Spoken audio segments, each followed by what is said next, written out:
Reince Priebus in August 2016 at a Trump presidential campaign rally in Pennsylvania. Mark Makela for The New York Times, Washington. Investigators for the special counsel's office on Friday interviewed President Trump's former chief of staff, Reince Priebus, according to Mr. Priebus' lawyer. Mr. Priebus is the first senior administration official known to have been interviewed by the special counsel's office. Mr. Priebus was voluntarily interviewed by special counsel Mueller's team today, said the lawyer, William A. Burke. He was happy to answer all of their questions. Mr. Mueller's investigators wanted to question Mr. Priebus, who was fired in July, about Mr. Trump's decision to fire the FBI Director, James B. Comey, in May, and Mr. Trump's National Security Advisor, Michael T. Flynn, in February.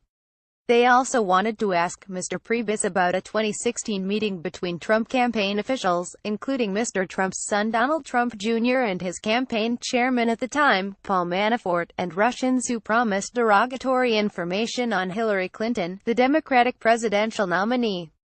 Mr. Manafort had been scheduled to meet with Mr. Priebus on the day of the June 9, 2016, meeting. Mr. Priebus was scheduled to be interviewed in recent weeks, but it was repeatedly delayed because Mr. Mueller's office had not yet received all of the documents it had requested from the White House related to the matters about which investigators wanted to question Mr. Priebus. Investigators are expected to interview several other current and former White House officials in the coming days, including Mr. Trump's former White House spokesman, Sean Spicer, and the White House Communications Director, Hope Hicks.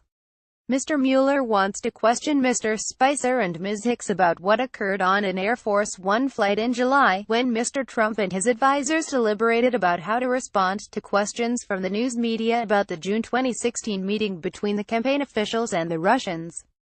The first statement released about the June 2016 meeting said it was primarily about adoption issues, neglecting to mention that it was arranged under the premise that the Russians would provide the Trump campaign with derogatory information on Mrs. Clinton.